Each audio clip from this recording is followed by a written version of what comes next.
What's going on, bottom line viewers? It's Mitch here of the Bottom Line View with Dilly, Vanilli, and Kevole, and we're here to break down one of the more intriguing, interesting, exciting teams in the 2018 season. Yes, interesting, intriguing, exciting. Those are words we can use for the Cleveland Browns. Yes! The city of Cleveland has a team that's exciting. Now, are they good? I don't know. We're going to talk about that, but are they exciting? Yeah, that's for sure. I think they're exciting. When you break down exciting, you talk about names like Josh Gordon, Jarvis Landry, Tyrod Taylor, and Baker Mayfield. You look at Myles Garrett, Denzel Ward. These are exciting names for the Browns, but are they going to be productive names? And is this team going to be a productive team? Let's start off with Kevole and hear his thoughts on the Cleveland Browns. Yeah, last year you guys laughed at me for the amount of times that I picked the Cleveland Browns to win games.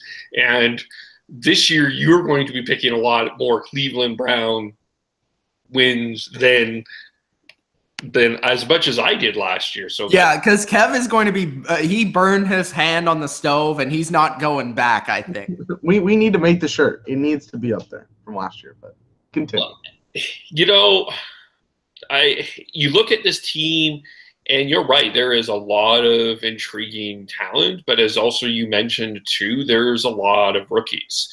So right now, of course, Josh Gordon is not in camp. He is expected to start the season. So you probably have your Gordon, Landry, Coleman, Jeff Janis as your top four receivers.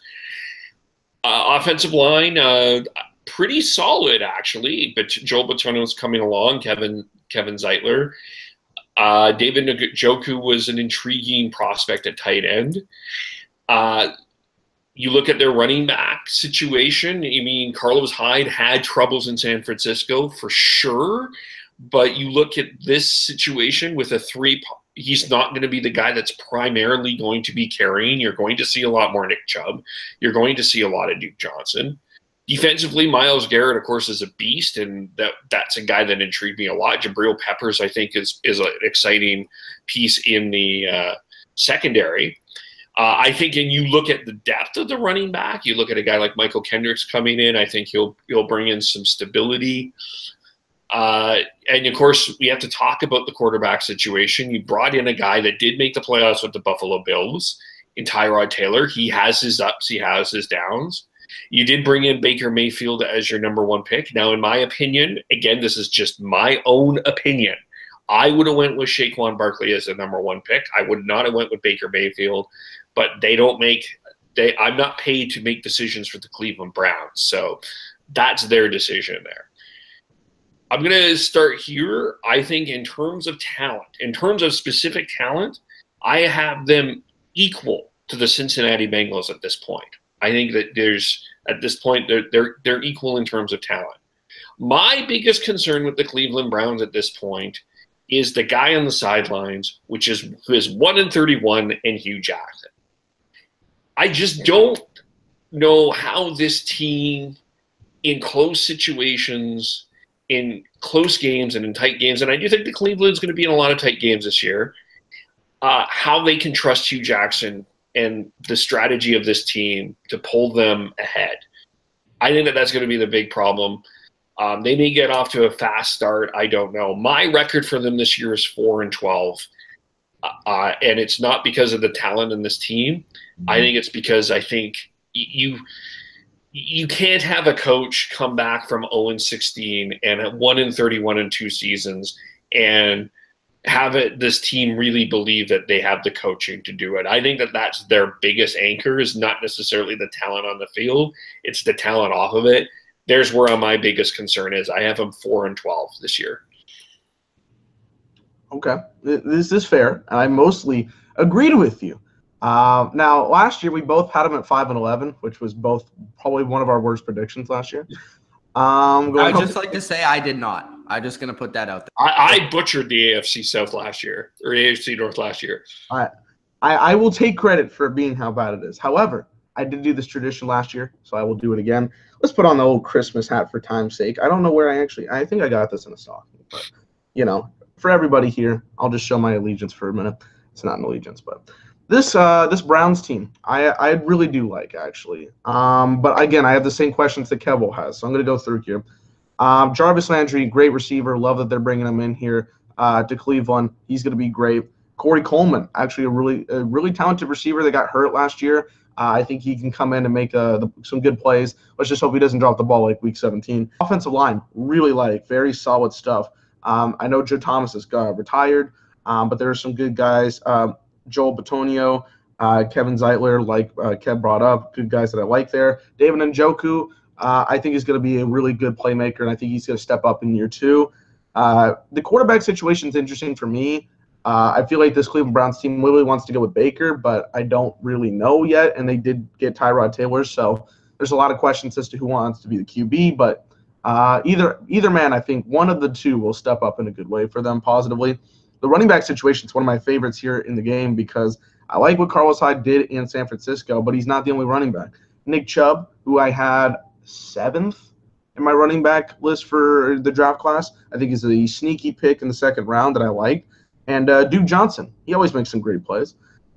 Defensively, Myles Garrett's a stud. Larry Ogunjobi, I think, is a good defensive tackle. I like him. Jamie Collins, of course, makes some plays. Denzel Ward, who I thought was kind of a miss when they got him. Like, I felt like they could have gotten Chubb instead of getting Ward, but because of how loaded their secondary is, but he's still going to be a good addition, and apparently in training camp he's doing very well, so good for him. Jabril Peppers, I have many questions to ask. I still don't know how he fits in this defense, and as a safety, as one of the premier safeties, I still want to see more production, especially here in 2018. Demarius Randall they got from Green Bay, which was solid for me, getting another key piece for them. There's a lot of young guys. Mitch brought this up. There's a lot of talent that are rookies this year. So with that in mind, I've got this team going 6-10. I really can't go that much higher because of the fact that, like Kevole said, their coach Hugh Jackson's 1-31. I mean, how much trust can you put in a coach like that? But I think with the talent that they have, they see that there is some potential going forward, and I'm not going to overrate them just yet because remember, this was an 0-16 team last year. I know it's drastically different, but still, it's still the stigma of the Browns. So I'm going to go 6-10. I like the organization that they have going forward. I like the team production that they see, in the future. But 6-10, I think, is a fair record. So I agree with both of you guys in some areas and some other areas. The one biggest thing I agree with Kevole is that their biggest anchor is their head coach. Hugh Jackson, in my opinion, is no doubt the worst head coach in football. It's not even a question. 1-31. 1-31. This is the worst team ever in of course of two seasons. We discussed that last year. The worst team ever. So to go from the worst team ever to a team that's going to be not only competitive, but to win some games, like Dylan has them at 6 wins, I think that's a little bit too rich for my blood, but I do have them at 4-12, just like Kevole. I think they will be able to win 4 games. But when I look at this team, I mean, we brought up all the young talent. There's 25 potential rookies that could make this team. 25 that are in camp. Now, when looking at their strengths, wide receiver position, Josh Gordon should be back. He looks amazing through the course of the offseason. Now, it's just if he can mentally get over the hurdle and get on the field, he's going to be a stud.